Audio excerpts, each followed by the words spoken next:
información de la nube.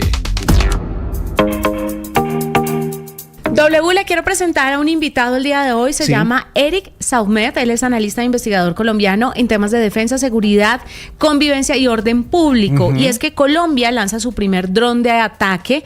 Esta innovación ofrece independencia tecnológica, reducción de costos, eficiencia presupuestal y soporte técnico inmediato. La Corporación de la Industria Aeronáutica Colombiana va a lanzar oficialmente su primer dron de reconocimiento y ataque guiado para operaciones militares Dracom. ¿Cómo funciona esto y cómo puede llegar a ser beneficioso para la defensa? Para la seguridad, sobre todo. Para la seguridad, para la defensa. Usted sabe que ahora, en estos días me leía un artículo súper interesante de la BBC, precisamente, donde decía la tecnología que está utilizando los carteles del narcotráfico. En muchos países, incluido Colombia, pero decía que la sofisticación tecnológica para llevar a cabo las operaciones es impresionante y obviamente los sistemas de defensa de los países no se pueden quedar atrás. Así es. China, hace unos días lanzó el dron más pequeño del mundo. ¿El reto cuál es? Que lo detecten. Es tan pequeñito que es indetectable y eso sí supone para la guerra, pues...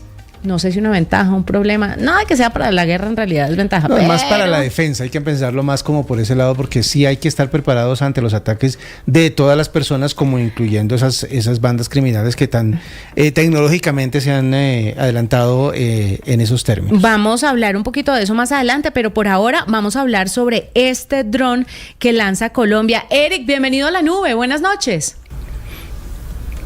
Un gusto estar compartiendo precisamente sobre este tema que llama mucho la atención. Sí, Eric, ¿qué tan importante es que desarrollemos un dron de estos, sabiendo que muchas compañías de tecnología llevan en este mercado desde hace muchísimos años y tienen unos avances y una sofisticación que tal vez en Colombia no tengamos?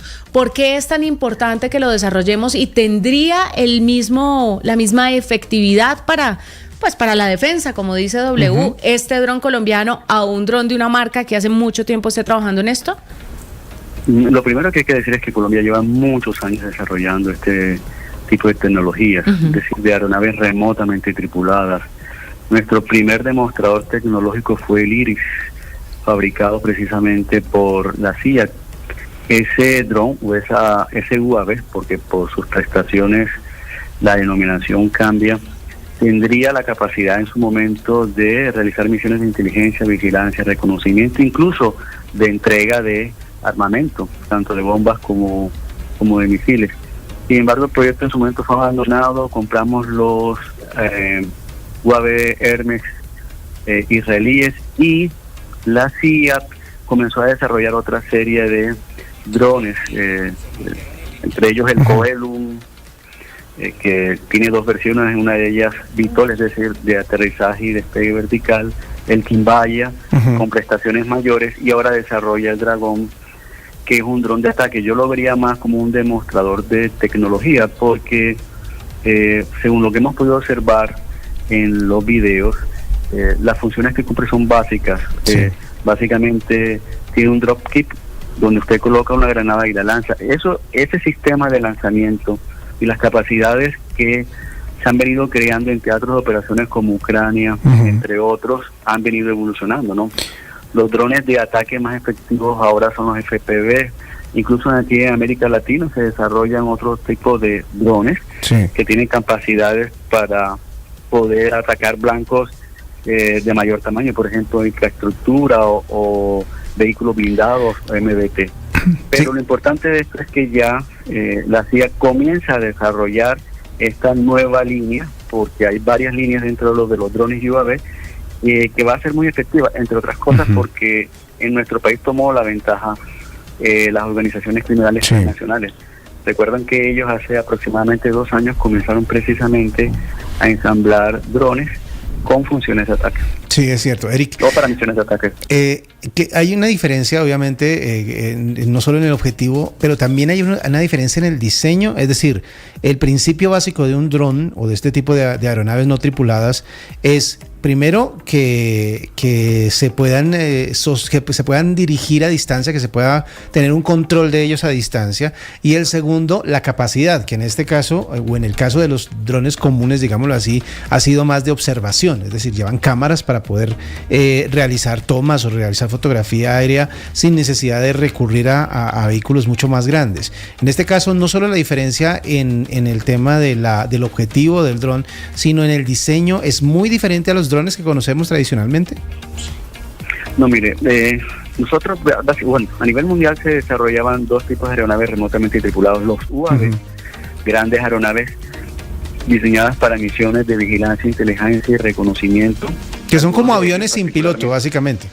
Exacto, algunos de ellos con capacidad de entrega de armas, y los drones, esos drones comerciales que nosotros conocemos. En desarrollo del conflicto en Siria, a algún sirio, creo que del Ejército Libre de Sirio, se le ocurrió que podía instalarle una cámara a ese dron y realizar misiones de espionaje al enemigo, es decir, posicionarse sobre precisamente una posición enemiga y ver qué estaba sucediendo. Sí. Ahí comenzó el uso militar de los drones comerciales.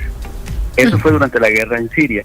En Ucrania, a algún ucraniano se le ocurrió que podía no solamente observar al enemigo, sino lanzarle por gravedad una granada de 200 miligramos, y de esa granada eventualmente podía sacar de combate a ese enemigo. Y de ahí para acá, todo lo que nosotros conocemos, ¿no? Entonces, ¿qué hicieron las organizaciones criminales en Colombia? Adaptaron un dron comercial con la capacidad de lanzar una granada, como en sus inicios comenzó en el conflicto ucraniano. ¿Qué es lo que ha hecho la CIA? Básicamente lo mismo. Yo voy a tomar un dron comercial, cuadricóptero, y le voy a adaptar un sistema para entregar armamento. Pero aquí lo importante es que la CIA puede desarrollar un software de misión y control, es decir, que tenga la capacidad de identificar el blanco, ¿no? Que tenga la capacidad de ser preciso, que tenga la capacidad de entregar armamento tanto de día como de noche, en una determinada coordenada, que su empleo no implique riesgos para la población civil, que en desarrollo de un combate, cuando los combatientes precisamente están muy cerca, yo no entregue ese armamento a mi propia tropa, sino que por ese software o esa capacidad que tengo, yo puedo identificar plenamente el blanco. Eso es lo que a partir de este diseño va a desarrollar la CIA. Estos son básicamente demostradores de tecnología. Eric, yo quiero preguntarle, porque usted nos inició contándonos que Colombia desde hace mucho tiempo está en el desarrollo de este tipo de armamentos, o de drones o de tecnologías. Cuando hablamos de que hace mucho están en esto, es que ¿qué porcentaje, por ejemplo, de un dron se hace aquí en el país? ¿Y cuánto de ese dron tenemos que traer de otros lados? No sé si parte del hardware, parte del software. Quiero entender qué tan autónomos somos en la creación de estos drones.